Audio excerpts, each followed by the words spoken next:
세월을 잘 타고 나셨으면 세계적인 솔리스트가 되실 뻔 하셨는데 아쉽습니다. 그래도 앞으로 아름다운 목소리가 살아있는 동안에는 그런 찬양으로 우리 장로님 더 영광 돌릴 수 있기를 바랍니다. 참 올 2023년은 좀 독특해요. 신정 1월 1일이 주일이었죠. 구정인 새 설날이 또 주일이에요. 여러분 그냥 우연히 그렇게 생각하면 뭐 그럴 수 있지라고 생각하실 수 있어요. 그러나 하나님께서 우리를 복 주시려고 새해 첫날 신정 구정 다 주일로 주셨구나 이렇게 생각하시는다면 은혜가 될 줄로 믿습니다. 왜 이놈의 날짜가 이렇게 신정 구정에 다 주일이 껴가지고 기분을 잡치게 만드나 이렇게 생각하지 않고 할렐루야 이렇게 신정과 구정이 주일이어서 너무 고맙고 감사합니다.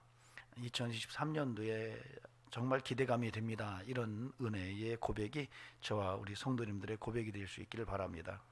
그래서 부탁을 드립니다. 2013년도에는 코드를 하나님께로 맞추고 사십시오. 하나님과 코드를 좀 맞추시기 바랍니다.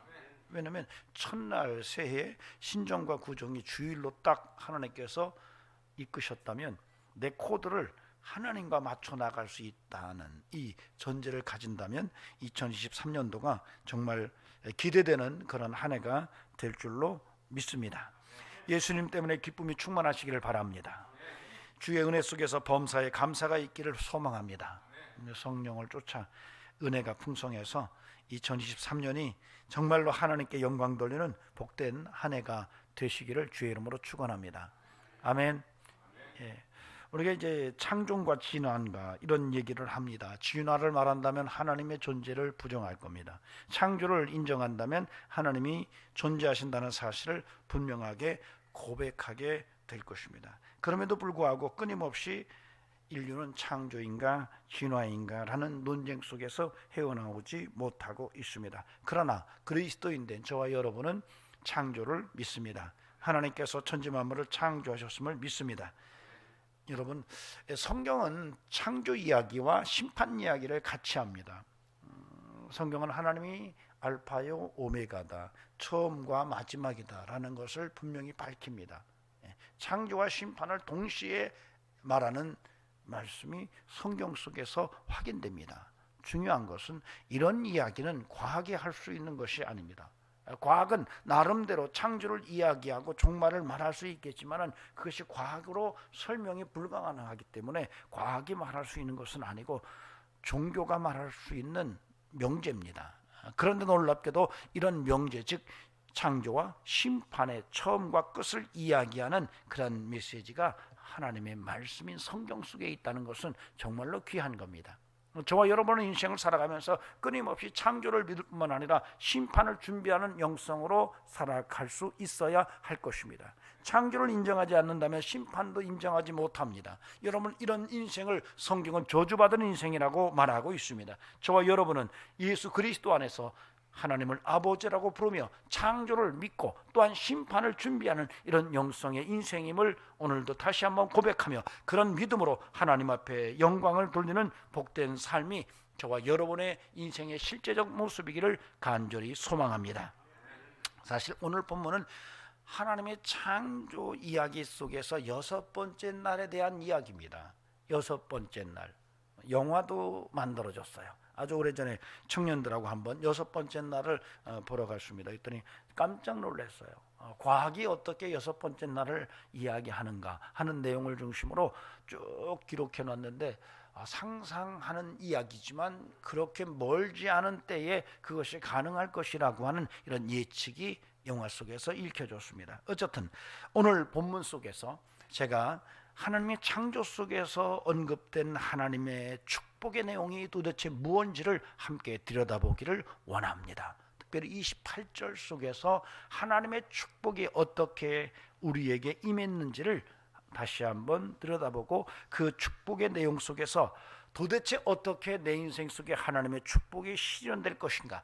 그 내용은 구체적으로 무엇인가? 어떻게 사는 것이 그 은혜를 누림으로 이어갈 수 있을 것인가를 함께 생각해 보는 시간을 갖도록 하겠습니다. 여러분, 그래서 28절을 우리 함께 한 목소리로 읽어보도록 하겠습니다. 함께 읽겠습니다. 시작.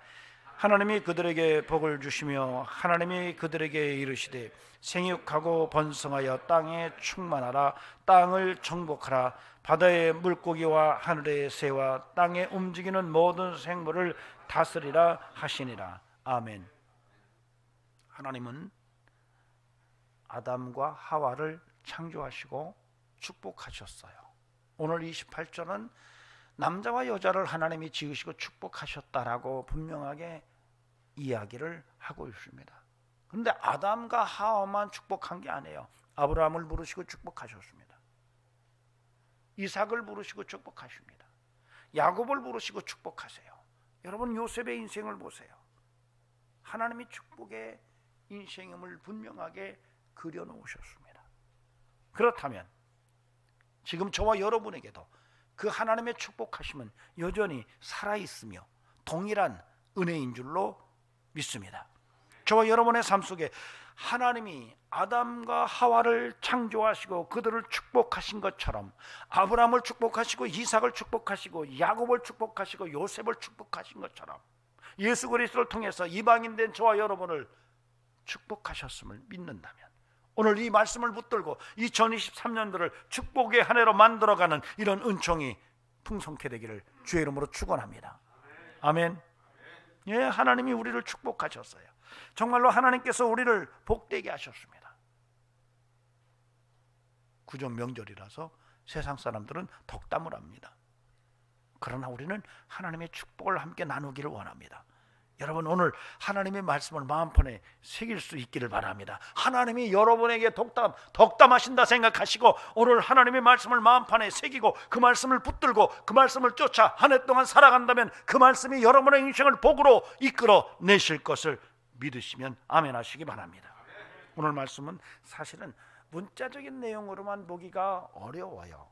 왜냐하면 이 내용이 굉장히 비유적입니다. 그래서 사실은 실제 문자적인 내용으로만 볼 게 아니라 비유적인 메시지를 함께 아울러 확인할 수 있는 이런 시각이 필요합니다. 그래서 오늘 본문을 제가 여러분과 함께 나눌 때에는 이 본문이 단순하게 문자적인 내용만이 아니라 또한 비유적 언어의 의미를 함축하고 있기 때문에 비유적 언어를 함께 공유하면서 하나님의 말씀을 들여다보기를 원합니다. 중요한 것은 이 오늘 말씀에 이 생육하고 번성하여 충만하고 정복하고 다스리라라고 하는 이 명령어가 다 2인칭 복수 명령형이라는 거예요. 사실은 남성형인데 성경에서 공통 남성형 명령이 없습니다. 그래서 남성형 명령 2인칭 복수형으로 썼어요. 이 말은 뭐를 의미하냐면 하나님의 축복은 명령이라는 거예요. 여러분, 하나님이 여러분에게 축복을 명령하셨어요. 여러분 아멘 하셔야 됩니다. 예, 하나님이 그냥 그러려면 한번 해볼래? 이게 아니에요. 야, 한번 이거 괜찮은데 한번 너희들 받아볼게요, 이렇게 말씀하신 게 아니라는 거예요. 하나님께서 여러분에게 공동체 위에 명령하셨어요. 너희들 생육하고 번성해라. 땅을 충만하게 정복하고 다스리고 충만하게 채워나가라, 이렇게 명령하셨다는 사실이 오늘 이 말씀 속에서 통일하게 언급되고 있어요. 그러므로 저와 여러분이 오늘 다시 한번 마음속에 축복에 대한 생각을 하면서 이거 하나 굳게 붙들 수 있기를 바랍니다. 축복은 명령이다. 축복은 명령이다. 아멘. 자, 함께 해봅시다. 축복은 명령이다. 축복은 하나님의 명령이다. 예, 우리가 군대에서 명령하면 듣습니다. 하나님이 명령하면 여러분이 그것을 들어야 돼요. 그것이 사명이에요. 여러분, 그래서 이제는 여러분의 마음속에 그래, 하나님이 내게 축복하신 것은 이것은 명령이다, 제한이 아니다, 그러면 한번 해볼래가 아니라 해야 된다라는 명령이라는 사실을 분명하게 깨닫고 그 명령 붙들고 2023년을 살아내면서 승리로 하나님께 영광 돌릴 수 있기를 소망합니다. 아멘. 첫 번째로 여러분 생육하라 이거예요. 생육하라. 여러분 생육하시기 바랍니다. 정말로 생육하다라는 말은 사실은 페루라는 말이에요. 페루 원형은 파라입니다. 근데 이것은 열매를 맺으라 이런 말이에요. 이게 생육이라는 말보다 더 구체적으로 정확하게 직역을 하면은 열매를 맺으라 이거예요. 하나님은 여러분에게 아담과 하와에게 하셨지만은 세월을 뛰어넘어서 지금 21세기를 살아가는 저와 여러분에게 동일하게 열매를 맺으라고 명령하십니다. 열매 맺으셔야 돼요. 2023년 여러분 열매 맺으시기 바랍니다. 하나님의 명령이에요. 하나님께서 생육하라, 열매를 맺으라 이렇게 분명하게 축복을 하셨습니다. 근데 이게 용어가요, 열매를 맺으라고 하는 것만 생각하면 안 되는 용어입니다. 이것은 농경 문화 속에서 드러난 중요한 어휘이기 때문에 반드시 열매를 맺는다는 이야기 속에서 우리가 또 하나 그 이면을 확인할 수 있는 것은 뿌림이 있어야 된다는 거예요. 그러니까 거두는 것만 말하는 게 아니라 역시 씨를 뿌리는 것을 함축하고 있는 그런 비유적인 표현입니다. 그러니까 심은 것을 거두는 이야기를 지금 하고 있는 것입니다. 너희들은 내가 축복하는데 열매를 맺으라 이렇게 말씀하셨지만은 거기에 함축된 중요한 메시지는 너희가 심어야 된다라고 하는 이런 중요한 말씀을 함께 부어 넣었다는 거예요. 여러분 2023년도에는 열매를 맺는 인생이 되시기를 바랍니다. 그러나 분명히 기억하시기 바랍니다. 심어야 거둔다는 것을 잊지 마십시오. 심은 대로 거둡니다. 심으면 그 심은 것을 거두게 될 때 30배, 60배, 100배로 거두게 됩니다. 이것이 오늘 하나님께서 하나님의 사람들에게 하신 축복의 명령입니다. 우리가 배추를 심으면 배추를 거둡니다.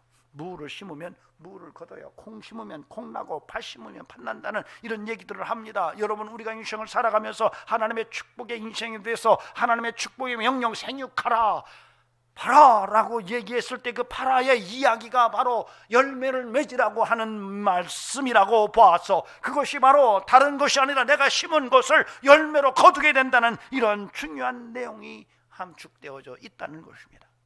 전 저와 여러분에게 선한 것을 심고 선한 것을 30배, 60배, 100배로 거두는 축복의 인생이 될 수 있기를 주의 이름으로 축원합니다. 시편 126편 5절 6절에서 눈물을 흘리며 씨를 뿌리는 자는 기쁨으로 거두리라. 울며 씨를 뿌리러 나아가는 자는 반드시 기쁨으로 곡식단을 거두고 가지고 돌아오리라. 울며 씨를 뿌리라 이렇게 얘기하고 있어요. 울며 씨를 뿌려라. 인생을 살다 보면 여러분 좋은 씨앗을 뿌리려고 하는데 어떤 때는 정말 눈물을 흘리며 뿌려야 될 때도 있어요. 그런데 성경은 분명히 말합니다. 그렇게 눈물을 흘리며 씨를 뿌리면 반드시 결단코 그것을 추수할 것이라고 말씀을 하십니다. 여러분 2023년도에는 정말 좋은 씨앗 많이 뿌리시기 바랍니다. 때로는 그 좋은 씨앗을 뿌리느라고 눈물이 날 수가 있어요. 그러나 여러분 울며 씨앗을 뿌린다면 반드시 그것이 여러분의 때에 하나님의 추수의 은총이 함께 드러날 줄로 믿습니다. 그런데 중요한 것은요, 우리가 이제 흔히 그럽니다. 생각을 심어라. 생각을 심으면 행동이 나올 거다. 행동이 나오면 그 다음에 그것이 삶의 습관이 될 거고, 습관이 오랫동안 이어져 가면 그것이 성품이 되고, 성품이 그의 인생을 성공으로 만들 것이다. 이런 얘기들을 종종 듣습니다. 그러나 중요한 것은 제가 오늘 저와 여러분과 함께 공유하고 함께 나누고 싶은 것은 여러분 생각을 심을 뿐만 아니라 여러분 더 나아가서 행동을 심을 수 있기를 바랍니다. 생각을 심는 게 참 중요해요. 그러나 거기서 멈추면 안 되는 거예요. 생각만 하고 끝나면 안 되는 거예요. 여러분 행동을 심어야 됩니다. 행동을 심는 자세, 정말로 선한 행동을 심어서 그 선한 행동으로 인해서 정말 좋은 선한 열매를 추수하는 인생이 우리 호기는 교회 성도들의 삶이 될 수 있기를 바랍니다. 사실은 우리가 인생을 살아가면서 어떤 행동을 한다는 것은 인지심리학적으로 실질적으로 우리가 그걸 생각한다는 거예요. 반드시 어떤 행동을 할 때는 인지심리학적으로 그것을 생각을 했기 때문에 그런 행동이 가능하다라고 그렇게 얘기를 합니다. 그래서 생각이 참 중요하다 이렇게 주장을 하지만 여러분, 그럼에도 불구하고 또한 그보다 더 중요하고 중요한 것은 그렇게 생각한 것을 행동으로 옮기는 것이 얼마나 중요한지를 오늘 다시 한번 생각하고, 저와 여러분의 삶 속에서 2023년도에는 정말 선한 행동을 심고 사는 이런 영성이 있기를 간곡히 부탁을 드립니다. 울며 씨를 뿌리십시오. 반드시 거두게 될 것입니다. 우리가 인생을 살아가면서 행동하지 않는 인생은 낭비하는 인생입니다. 대부분이 그렇죠. 생각만 하고 끝나요.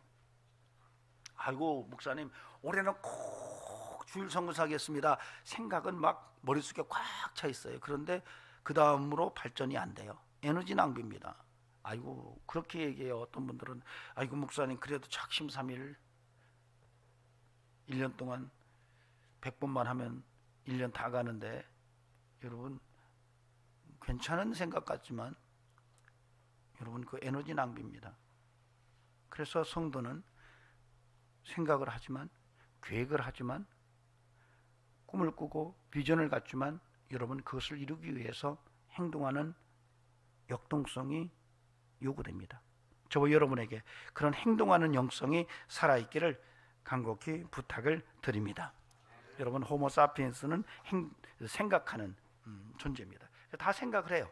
그러나 가만히 보면은 다 생각은 하는데 행동으로 가는 것은 달라요. 어떤 애는 행동으로 가요. 생각을 행동으로 이어갑니다. 그러나 어떤 애는 생각만 하고 끝나요. 여러분 생각만 하고 끝나면 안 된다는 거예요. 여러분 정말로 이제는 행동을 심을 수 있기를 바랍니다. 네, 여러분 그래서 여러분의 삶 속에 행동이 살아있어서, 그 행동이 살아있는 것이 심겨져서 열매를 거두는 이런 은총이 저와 여러분의 삶의 모습이기를 바랍니다. 여러분 물고기가 살아있어요. 살아있으면 물고기는 물살을 헤치면서 올라갑니다. 그런데 살아있는 건 분명한데 물살을 헤치지를 못해요. 떠내려가요. 눈만 껌벅이는 거예요. 입만 뻐끔거리면서 물살에 흘러가요. 여러분 이 물고기는 살아있지만 산 물고기의 모습으로 보기가 어려워요. 죽은 것이나 다르지 않습니다. 팔아, 생육하라, 열매를 맺으라, 이런 삶을 통해서 우리에게 요구되는 하나님의 중요한 메시지는 정말로 너희가 행동하는 영성으로 인생을 살아가라. 행동을 심어라. 그러하면 너가 반드시 그 심은 것을 거두게 될 것이라고 말씀하고 있는 것입니다. 여러분 자존심만 세우지 않기를 바랍니다. 대부분의 자존심이 있는 사람들은요 높은 울타리를 칩니다. 내 자존심을 상하지 않기 위해서 내 주변에 높은 담을 치고 그 안에 피신해 살아요. 여러분 이렇게 생각만 하고 담을 치고 그 담 안에 피신해 사는 인생이 열매를 거두는 것은 논리성이 없는 이야기입니다. 저와 여러분이 2023년도에 정말로 열매를 거두기를 원한다면 자존심을 깨고 나와서 정말 내가 행동으로 선한 것을 심으며 그 선한 것을 주소하는 인생으로 나아갈 수 있는 이런 역동성이 요구되고 있다는 것입니다. 저와 여러분에게 그런 영성에 함께하는 새해가 되기를 간곡히 주의 이름으로 축원합니다.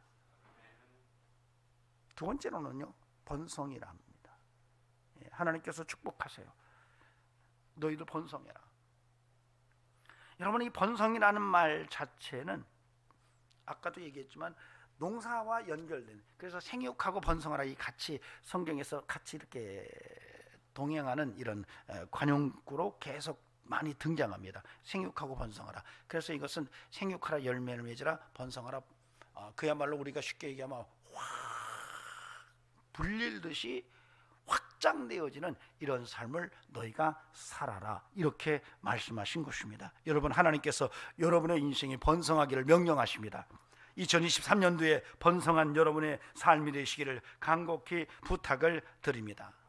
번성하라. 라바라는 말이에요. 라바. 번성하라. 확 번성해 나가는 겁니다. 이것도 역시 농사와 관계된 그런 용어입니다. 여러분, 근데 내가 농사를 져보면, 제가 이제 농사를 짓잖아요. 우리 이윤희 집사님하고 봄부터 이제 곧 조만간에 농사를 또 지을 텐데, 여러분 기도해 주세요. 그 자리에다가 농사를 지을 일이 아니고 영혼 농사 져야 돼요. 거기 고추나무 심을 게 아니라 이제는 영혼을 심어야 돼요. 그래서 거기에 성전을 건축하도록 기도 부탁을 드립니다. 어쨌든 농사를 져보면 아무리 좋은 묘목을 정말 좋다고 그래서 갖다 심고 정말 퇴비도 충분히 주고 잡초도 다 제거해 주었는데 한 가지가 없으면 번성하기가 않더라고요. 이게 작년에 여러분 고추 많이 못 드셨죠? 번성하지가 않아서 그래요. 비가 안 와가지고. 그때쯤 비가 와줬어야 되는데 비가 안 오니까 이 식물들이 번성하지를 못해요. 비비 꼬이고 꼬인다, 꼬여. 그래서 겨우 뭐 하나 맺으면 벌레들이 먼저 점령을 하는 것을 보면서, 그래, 번성하려면 비가 필요하구나, 농사일에서 번성하려면 비가 필요하구나, 이렇게 생각이 드는 거예요. 여러분, 여기에서 이 번성이라는 말 자체가 농사일과 관계된 그런 어휘예요. 여러분, 그렇다면 여러분 인생 속에 번성함이 있기를 원한다면 하나님의 비가 내려야 돼요. 하늘문이 열려야 돼요. 엘리야가 기도하니까 이스라엘에 3년 반 동안 가뭄이 있던 땅에 비가 내립니다. 여러분, 야고보는 이 엘리야의 이야기를 기록하면서 엘리야가 기도한 즉 비가 멈췄고 엘리야가 기도하니 하늘문이 열리고 비가 내렸다고 이야기합니다. 그러니까 야고보는 너희가 기도하라고 말하면서 너희가 엘리야를 기억해라. 그가 우리와 성정이 같지만 그가 기도하니 하늘문이 열렸다. 그러니 너희가 기도하는 것이 옳지 않느냐, 이렇게 얘기를 하고 있습니다. 그렇다면 저와 여러분이 2023년도에 번성하기 위해서 필요한 것이 뭔지 아시겠죠? 뭡니까? 기도예요. 따라합시다. 기도해서 번성하자. 여러분이 하나님 앞에 무릎을 꿇으면 여러분의 인생에 번성함이 나타난다는 것이 성경의 문맥을 통해서 우리에게 읽혀지고 있습니다. 그러므로 저와 여러분이 2023년도에는 좀 미친 듯이 기도 좀 해봅시다. 아멘 안 하시네. 좀 미친 듯이 기도 좀 해봐요. 예? 미친 듯이 기도하면 미친 듯이 돈 셀 거예요. 몰라. 참. 어느 사모님이 그러더라고요. 나도 좀 노란 돈 좀 세보자고. 미친 듯이 돈 좀 세보시기 바랍니다. 그런데 기도해야 돼요. 그래야 번성하는 거예요. 하늘문이 열려야 돼요. 하늘문이 열려서 비가 내려야 돼요. 그래야 번성해요. 여러분 건강도요, 여러분이 기도할 때 번성하는 거예요. 물질도요, 하늘문이 열리고 하나님의 은혜가 내릴 때 물질도 번성하는 거예요. 여러분, 이 은혜가 저와 여러분의 삶 속에 함께 할 수 있기를 바랍니다. 여러분, 그래서 기도하는 2023년도가 되기를 주의 이름으로 축원합니다. 참 쉽죠? 자, 2023년도 번성하기를 원하는 분, 그래요 목사님 저 기도할래요 하는 분 한번 손 들어보세요. 예, 나 못하겠습니다 하는 분 손 들어보세요. 나 그거 안 할래요. 그거 어떻게 믿어요 내가. 지금까지 좀 했는데 안 되더라고요. 여러분, 한번 기도 속으로 푹 빠져 들어가 보시기 바랍니다. 여러분의 인생에 번성함이 나타날 줄로 믿습니다. 쉽습니다. 그런데요, 놀라운 것은 여러분 마태복음 7장에서 예수님께서 구하라 찾으라 두드리라 이렇게 말씀하세요. 근데 구하라 찾으라 두드리라 이렇게 말씀하실 때 그 구하고 찾고 두드리는 자의 자격을 논하지를 않았어요. 누구든지 구하고 찾고 두드리면, 구하면 그 구한 것을 얻을 것이요, 찾으면 찾게 될 것이요, 두드리면 그 문이 열려, 이렇게 말씀을 하셨어요. 여러분, 조건이 필요 없어요. 무식하면 안 돼. 야, 건강하지 않으면 안 돼. 이런 여러 가지 조건을 내놓고 그리고 구하라 찾으라 두드리라 말씀하신 것이 아니라 누구든지 어떤 조건이든지 구하기만 해, 찾기만 해, 두드리기만 해. 그러면 너희가 찾고 구하고 두드린 것들이 너희에게 나타날 거야. 이렇게 약속을 하셨습니다. 그러므로 저와 여러분이 끊임없이 하나님 앞에 나가서 어떤 조건이든지 어떤 신분이든지 예수 그리스도의 이름으로 구하고 찾고 두드리는 이런 영성이 2023년도에 함께 할 수 있기를 간곡히 주의 이름으로 축원합니다. 중요한 겁니다. 제가 지금까지 목회를 하면서 기도한 사람이 실패한 것을 별로 못 봤어요. 이 땅에서 사는 동안에 실패한 것처럼 보여도 나중에 보면은 그 사람이 성공했다는 것이 확인이 돼요. 여러분, 우리가 기도한 사람의 무릎을 바라보면 그 기도한 사람의 무릎을 통해서 그 사람이 성공과 실패를 확인할 수가 있더라는 거예요. 여러분, 저와 여러분이 믿음 생활을 몇 년을 했느냐, 무슨 직분자냐, 여러분 이런 게 아무런 문제가 안 돼요. 기도하는 무릎이 인생의 하나님 앞에서 번성케 하는 열쇠라는 거예요. 그러므로 저와 여러분의 삶 속에 기도가 풍성한 2023년도가 되기를 간곡히 소망합니다. 여러분, 요한복음 14장 14절에서 내 이름으로 무엇이든지 내게 구하면 내가 행하리라. 요한복음 12장 7절에서 너희가 내 안에 거하고 내 말이 너희 안에 거하면 무엇이든지 원하는 대로 구하라, 그리하면 이루리라. 요한복음 16장 23절에서 그날에는 너희가 아무것도 내게 묻지 아니하리라. 내가 진실로 진실로 너희에게 이르노니 너희가 무엇이든지 아버지께 구하는 것을 내 이름으로 주시리라. 여러분, 성경에는 기도만 한다면 내가 내 이름으로 구하는 그 기도에 반드시 반응할 것이고 응답할 것이라고 약속해 놓으셨습니다. 그런데 안타까운 것은 그 기도를 못하고 있다는 거예요. 그 기도를 못하고 있다는 거예요. 하나님의 언약이 그렇게 반복적으로 우리에게 제시됐는데 믿음의 백성이라는 사람들이 그 기도를 못하고 있다는 거예요. 여러분, 지금까지는 그랬다 할지라도 새해에는 기도하는 성도이기를 소망합니다. 아멘. 번성할 겁니다. 다음으로 충만하래요. 이 충만하다는 말은 미레부라는 말입니다. 마레라는 말에서 왔거든요. 뭘 채우는 거예요. 충만하게 채워지는 겁니다.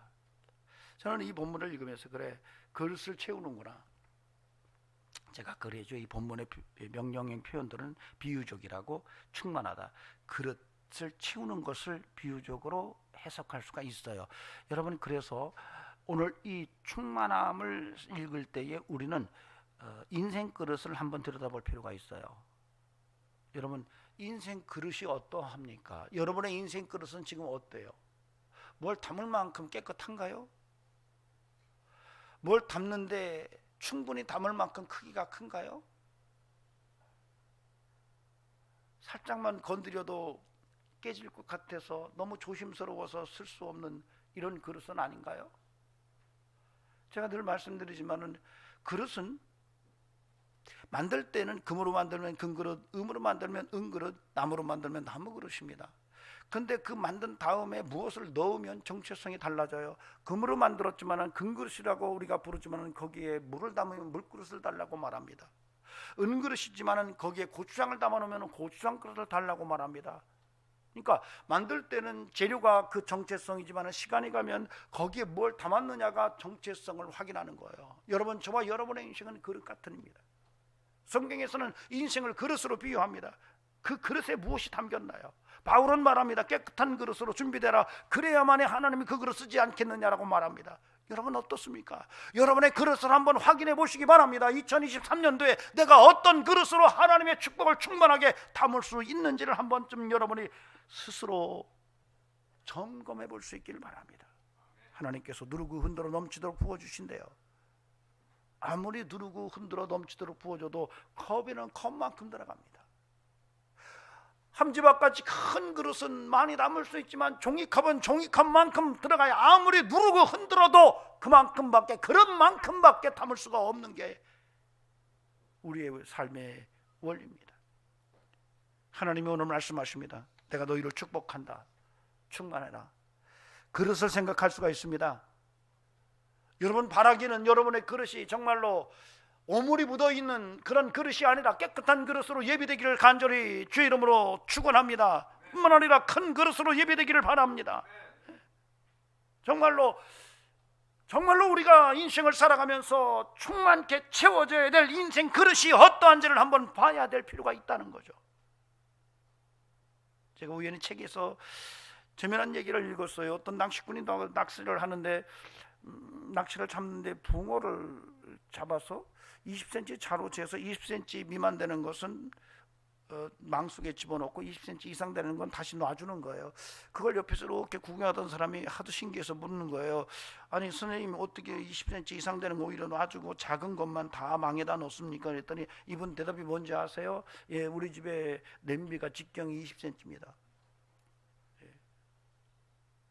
여러분 우리가 인생을 그렇게 사는지 몰라요. 여러분 우리의 인생 그릇이 너무 작지 않은가요?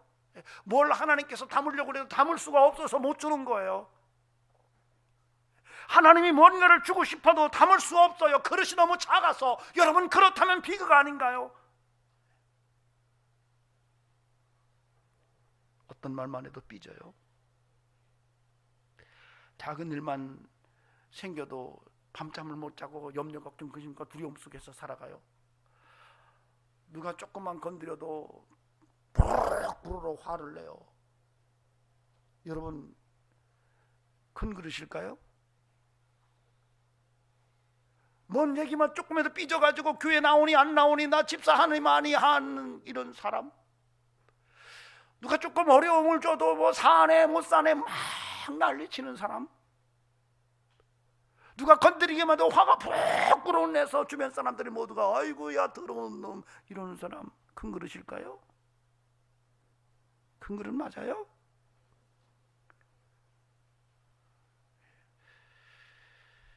작은 종재기가 많이 담을 수 없어요. 그래서 때로는 하나님이 우리를 키우시려고 용광로 속에 집어넣는 거예요. 용광로 속에 집어넣어서 벌겋게 불로 달궈서 늘려가는 거예요. 여러분 어쩌면 여러분이 시련 가운데 있다는 것은 어쩌면 여러분을 다시 빚기 위한 하나님의 계획과 섭리일 수도 있어요. 부탁드립니다. 좀 더 큰 그릇으로 준비될 수 있기를 바랍니다. 웬만한 건 다 담을 수 있는, 하나님의 축복을 넉넉히 담을 수 있는 인생 그릇이 여러분에게 예비될 수 있기를 주의 이름으로 축원합니다. 출애굽할 때 유월절이 유대 백성들에게 생겨납니다. 영어로 유월절은 넘어간다라고 하는 패스오버입니다. 여러분 참 의미가 깊어요. 그리스도인은 웬만하면 넘어가야 돼요. 아멘. 2023년도에는 웬만하면 넘어가세요. 은혜로, 하나님의 은혜로 웬만하면 넘어가세요. 유월하시기 바랍니다. 싸우고 부딪히고 싸우고 이를 갈고 여러분 인생 아름다움이 아니에요. 오늘 성경은 우리에게 말합니다. 너희 그릇 키워라. 그릇을 채워라. 참 재미난 것은요, 마태복음 17장 27절에 가면은 예수님께서 베드로에게 야 성전세를 내야 되는데 성전세 반세계를 거두는데 너 것과 내 것을 내라. 근데 어떻게 내냐면 너 가서 물고기를 잡으면 첫 번째 잡혀 나오는 물고기 입속에 한 세겔 동전이 물려져 있을 거다. 그 동전을 빼서 너와 내 성전세를 내라. 이렇게 말씀하세요. 참 재미난 것은 베드로가 주님의 그 말씀을 듣고 가서 물고기를 잡습니다. 그런데 실제로 성전 그 한 세겔이 입에 물고 나오는 거예요. 근데 지금 이게 대단한 것이요. 만약에 예수님께서 베드로가 아니라 마태나 도마에게 그런 명령을 하셨더라면은 물고기를 잡아본 적이 별로 없는 마태나 도마는 그렇게 물고기를 잡으면 주둥이에 1세겔짜리 동전을 물고 나오는 놈이 있는가 보죠. 그러고 갔을 거예요. 근데 베드로는 누구의 어부예요. 평생 물고기를 잡았지만은 주둥이에 한 세겔짜리 동전을 물고 나온 놈을 본 적이 없어요. 근데 하나님 주님은 그 명령을 베드로에게 하세요. 저희 이 말씀을 읽으면서 놀란 게 어쩌면 우리의 고정관념을 깨야 될 필요가 있구나라는 생각이 드는 거예요.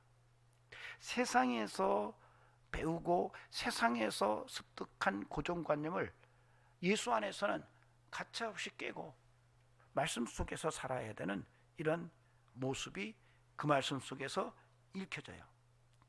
여러분, 여러분의 인생을 살아가면서 세상에서 배우고 세상에서 습득한 여러 가지 고정관념을 여러분 예수 그리스도 안에서 파쇄하시고 큰 것을 만드는 믿음의 영성이 함께할 수 있기를 주의 이름으로 축원합니다. 여러분, 믿음의 큰 그릇을 만드세요. 하나님이 담으실 때 넉넉히 담을 수 있도록 하나님 앞에 멋지게 담은 삶을 살아내는 저는 우리 성도님들이 다 될 수 있기를 간곡히 부탁을 드립니다. 또 하나 정복하래요. 따라합시다. 정복하자. 예, 땅을 정복하래요. 여러분, 참 성경은요 땅 얘기로 시작해서 땅 얘기로 끝납니다. 여러분, 성경부 창세기에서도 에덴 동산이 땅이잖아요. 이게 쭉 넘어가서 요한계시록에서 새 하늘과 새 땅이 나옵니다. 그러니까 사실 성경은 땅 얘기로 시작해서 땅 얘기로 끝나요. 아브라함을 부르세요. 창세기 12장에서 거기서도 아브라함에게 하나님이 뭘 주세요? 땅을 주세요. 땅 얘기를 하세요. 그러니까 이런 것들을 보면 유대인들의 땅에 대한 생각이 굉장히 깊었던 것 같아요. 우리가 신년의 땅을 또 분배하고 이스라엘 백성들이 출애굽해서 가나안 땅에서 땅을 분배하는 이런 내용들이 유대인들에게 굉장히 관심사가 땅이었던 것 같다 생각이 들어요. 그런데 오늘 본문에서도 땅을 정복하라 이렇게 나와요. 야, 목사님, 성경에도 땅 얘기가 많아요? 이러면 누가 좋아할 것 같아요? 예, 잘못 주셨어요. 야, 우리 목사님 대단하시다. 야, 성경에는 땅 얘기를 시작해요. 땅 얘기로 끝난대. 야, 우리가 제대로 뭘 집기는 집었다. 부동산 업자들이 아마 그럴 겁니다. 근데 여러분, 이 땅 얘기를 시작해서 땅 얘기로 끝나는 이 이야기가 반전이 이루어져요. 예수 안에서 의미가 뒤집어집니다. 교회의 탄생을 통해서 이 이야기가 뒤집어져요. 눈에 보이는 땅에서 눈에 보이지 않는 땅으로 옮겨갑니다. 그러니까 성도는 땅을 정복하라라고 했을 때 이 땅을 정복하라는 의미를 눈에 보이는 땅으로만 봐서는 안 되는 거예요. 눈에 보이지 않는 땅을 정복하는 비전도 열려져야 돼요. 그래서 여러분, 사도행전 1장 8절에서 성령이 너에게 임하시면 너희가 땅끝까지 이르러 내 증인된다라고 말할 때에 이것은 하나님 나라의 확장을 상징적으로 말하고 있는 겁니다. 그러니까 여기에서 너희가 땅을 정복하라 이렇게 말했을 때 옳거니 부동산 사러 가자 이렇게 생각하시면 안 되고, 그래, 하나님 나라 영적 세계, 눈에 보이지 않는 하나님 나라를 정복해 나가야 된다라고 하는 이 사고 속으로 여러분이 들어갈 때야 바로 비로소 진정한 축복의 의미를 발견하게 된다는 것입니다. 제가 어떤 장로님 얘기를 들었어요.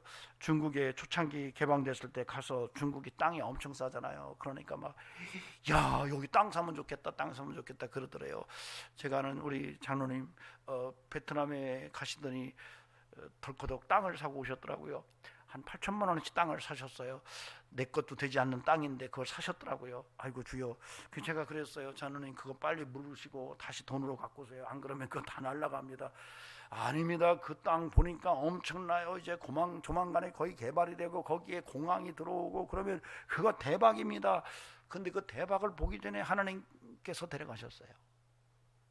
여러분, 정말로 우리가 인생을 살아가면서 눈에 보이는 것만 보고 사는 인생이 돼서는 안 될 것입니다. 오늘 너희가 땅을 정복하라고 했을 때 눈에 보이는 땅이 아니라 눈에 보이지 않는 땅도 거기에 함축되어 있다는 것을 우리가 알고, 여러분, 우리가 눈에 보이지 않는 하나님 나라의 정복을 향하여 우리의 삶이 정말로 소중하게 쓰여지는 그런 축복의 역사가 있어야 할 것입니다. 제가 어렸을 때에 땅 따먹기라고 하는 놀이가 있었어요. 지금은 우리 현준이나 성아 이렇게 놀이할 때 보면은 전자오락을 하고 컴퓨터에 들어가 게임을 하고 다 그러지만은 제가 그때는 그런 것은 엄두 있을 수도 없었고 생각도 못했지만은 주로 마당에서 놀이를 하는데 그 중에 땅 따먹기가 있었어요. 동그란 원을 그려놓고 손으로 탁 해서 자기 땅을 주고 그 다음에 기와 쪽이나 옹기 조각을 가지고 조그마한 돌을 가지고 탁 튕겨서 3번 가가지고 땅을 넓혀가요. 그러면 그거 내 땅도 아닌데 그거 따먹게 하느라고 애들끼리 눈이 반짝반짝 막 싹싹 싹싹 닦아서 막 코는 막 이렇게 쫙 이순신 장군 후염처럼 쫙 올라간 상태에서 열심히 땅을 땁니다. 그래서 거의 많이 땄는데 집에서 엄마가 불러요. 야, 밥 먹으러 돌아라. 그러면은요 다 놓고 그냥 들어가야 돼요. 그날로 그 땅 따먹기는 다 끝나는 거예요. 여러분, 이 땅에 여러분의 인생을 살면서 이 땅 저 땅 다 사서 그렇게 많이 모아놨어도 하나님이 오라 하면 그 땅 다 놔두고 가야 된다는 거죠. 그래서 여러분, 우리가 이 땅의 땅만을 생각할 것이 아니라 보이지 않는 하나님 나라의 땅을 생각하면서 영혼 구령을 위해서 여러분의 인생의 축복의 삶을 살아가는 은혜가 함께 할 수 있기를 간곡히 부탁을 드립니다. 그러므로 저는 저와 여러분의 삶 속에 2023년도에는 정말로 더 많은 선교사들을 후원하고 더 많은 미자립 교회를 후원하면서 우리의 땅, 눈에 보이는 땅이 아니라 눈에 보이지 않는 땅을 더 확장시켜 나가는 정복자의 인생이 함께 할 수 있기를 소망합니다. 마지막으로 다스려라. 여러분, 다스림이 있기를 바랍니다. 여러분, 하나님께서 축복하셨어요. 너희가 만물을 다스려라. 여러분, 다스리시기 바랍니다. 하나님의 축복이에요. 모든 걸 다스리세요. 중요한 것은 하나님이 여러분을 다스리는 상태 속에서, 하나님이 여러분을 다스리는 은혜 속에서 만물을 다스리는 은혜가 있기를 소망합니다. 하나님에게 다스림 받지 않으면서 세상을 다스리겠다고 말한다면 하나님 앞에서는 범죄일 수 있어요. 하나님이 나를 다스리도록 그분의 손에 내 인생이 맡겨지고 그분이 나를 다스리면서 살아갈 때에 세상이 나의 다스림 속으로 들어온다는 논리를 우리가 이해한다면 2023년도에는 정말로 내가 하나님 앞에 다스림 받는 인생을 살아야 되지 않겠는가 생각을 하는 겁니다.